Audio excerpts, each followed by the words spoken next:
સ્થિત ભગવાન રામને પહેલા તો વંદન કરું છું।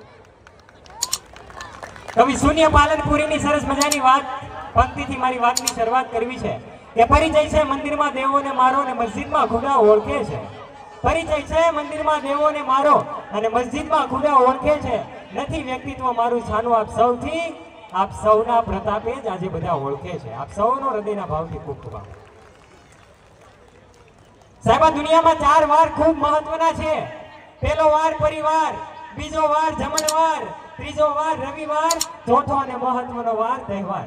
આજે જ્યારે સમસ્ત ગોળકિયા પરિવાર દ્વારા આ 7મા સ્નેહ મિલન સમારોહનું આયોજન થયું છે ત્યારે અહીંયા પરિવાર પણ ઉપસ્થિત છે, સાથે આજે રવિવાર પણ છે, અહીંયા સરસ મજાનો જમણવાર પણ છે અને બીજા માટે હોય કે ન હોય સાહેબ, આપણો તો પરિવાર ભેળો થયો છે એટલે આપણે તો આજે તહેવાર પણ છે દોસ્તો। આ પારિવારિક ભાવનાને પ્રસ્તુત કરતો આજનો આ મંચ આજે સેવા સંગઠન અને સહકારનો પર્યાય ન રહેતા આજે આ મંચ પ્રેમ, પ્રેરણા અને પ્રોત્સાહનનો મંચ થયો છે। આ મંચ આજે અનેક લોકોના ભાવો સુધી પહોંચવાનો મંચ બન્યો છે। પ્રેમ, પ્રેરણા, સંવેદનાને આજે અર્પણ કરવાનો આ મંચ બન્યો છે ત્યારે અનેક ભાવો અહીંથી પ્રસ્તુત થઈ રહ્યા છે। ત્યારે જેટલા પણ યુવાનો, ભાઈઓ, દોસ્તો, માતાઓ, બહેનો મને સાંભળી રહ્યા છે, મારે આપની સાથે થોડી વાતો શેર કરવી છે। આ એવી વાતો કે જે તમારા મનમાં સંવેદના જગવે, જે તમારા દિલમાં, તમારા મન હૃદયમાં નવા વિચારો જગવે, નવી ચેતનાઓ પ્રગટાવે, સંવેદના જગાવે એવી કેટલીક વાતો કરવી છે દોસ્તો।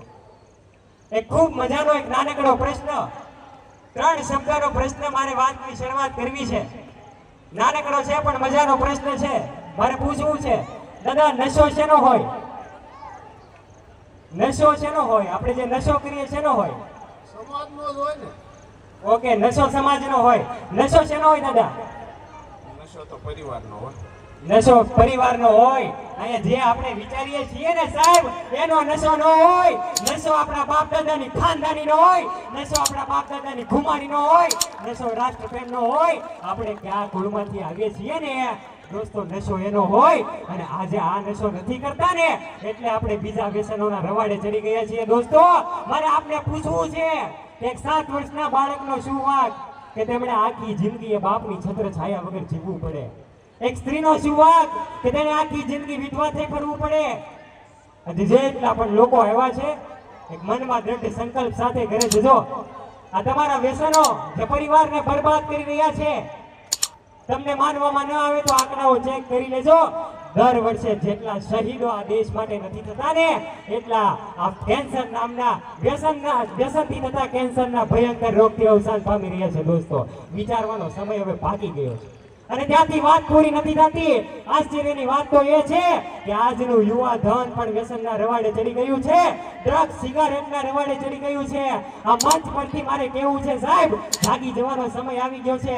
આ યુવા ધનને પાછા વાળવાનો સમય આવી ગયો છે અને જો નહીં વાળીએ તો એના ગંભીર પરિણામ ભોગવવા માટે સમાજે, રાષ્ટ્રે તૈયાર રહેવું પડશે દોસ્તો।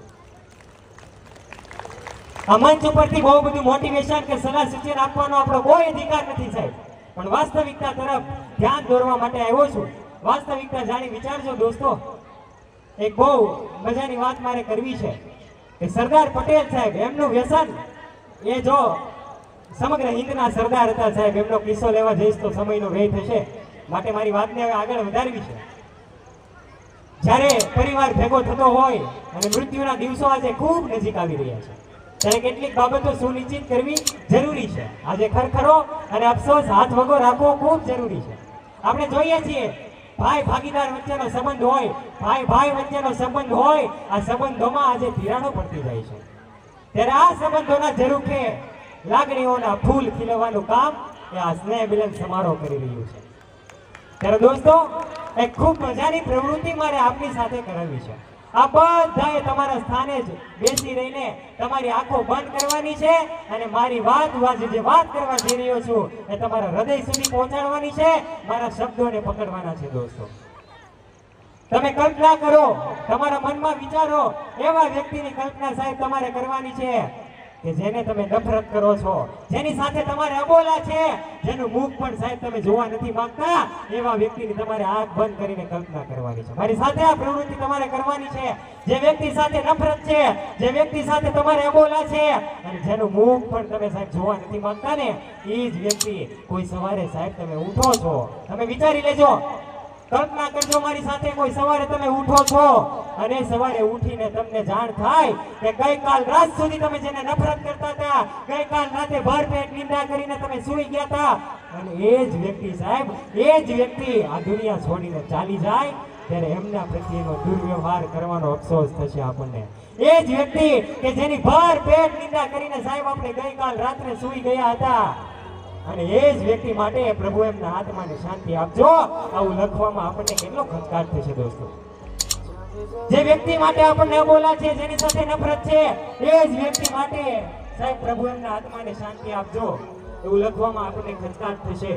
અને જો એનો જવાબ હા આવે તો આજે જ ઘરે જઈને એ વ્યક્તિને કોલ કરો, એમને રૂબરૂ મળો, સાહેબ એની સાથે વાત કરીને ભેટી પડો. સાહેબ જીવનની અંતિમ ક્ષણોમાં એ વ્યક્તિ આપણી સામે આવે ને, તો એમની સાથે દુર્વ્યવહાર કરવાનો અફસોસ આપણને ન થાય. આપણે ખરી પડીએ એ પહેલા આપણામાં રહેલા દુર્ગુણો, આપણામાં રહેલી ધૃણા, આપણામાં રહેલો અફસોસ નો ખરી પડવું બહુ જરૂરી છે માય ડિયર ફ્રેન્ડ.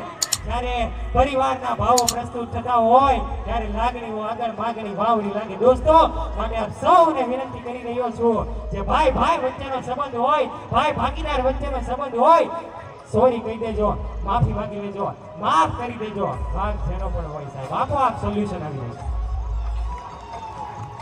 મારી જોડણીમાં કદાચ ભૂલ હશે સાહેબ, પણ મારી લાગણીમાં ક્યારેય ભૂલ નહીં હોય.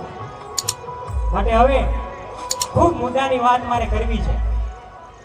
આજે જોઈએ છીએ આપણા સમાજના યુવાનો, એ પછી યુવતીઓ હોય, પરિવારની બહેનો હોય, આજે ખૂબ વાતાવરણ ખરાબ છે. મારે દુઃખ સાથે આ મંચ પરથી કહેવું પડે છે, વાતાવરણ ખૂબ ખરાબ છે. આપણા બહેનો દીકરીઓ, આપણા દીકરાઓ કોની સાથે જઈને ફરે છે, કોની સાથે કોલેજમાં જાય છે, ત્યાં અભ્યાસ અર્થે જાય છે કે શું કરે છે, એ જાણી લેવાનો સમય સાહેબ હવે ભાગી ગયો છે. મારે આપ સૌને કહેવું છે, આંખ ઉગાડવા માટે આવ્યો છું. 2 મિનિટમાં મારી વાતને પૂર્ણ કરીશ. આજે ખૂબ ભયંકર માહોલ છે.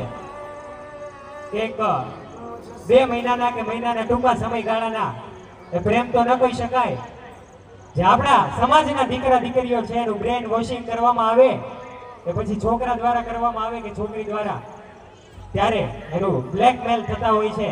ત્યારે જે પણ આપણા પરિવારના ભાઈઓ બહેનો આ બ્લેકમેલિંગનો શિકાર બની ગયા હોય, એમને પણ મારે કહેવું છે, ગભરાવાની કોઈ જરૂર નથી. આ પરિવાર તમારા માટે કાયમને માટે ઊભો છે.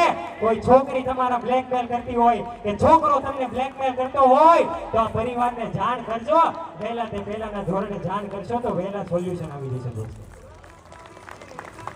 બસ વિશેષ મારી વાતને, મારા સંદેશાને મેં આપના સુધી પહોંચાડ્યો છે. વિશેષ સમયનો અભાવ છે, વાતો આપણી પાસે મહાસાગર જેટલી છે, પણ સમય કાગર જેટલો છે, એટલે વિશેષ સમય ન લેતા આપ સૌએ મને હૃદયપૂર્વક સાંભળો, સહન કર્યો એ બદલ આપ સૌનો હૃદયના ભાવથી ખૂબ ખૂબ આભાર. જય હિન્દ, જય ભારત, જય જય ગરવી. જોરદાર જોરદાર જોઈ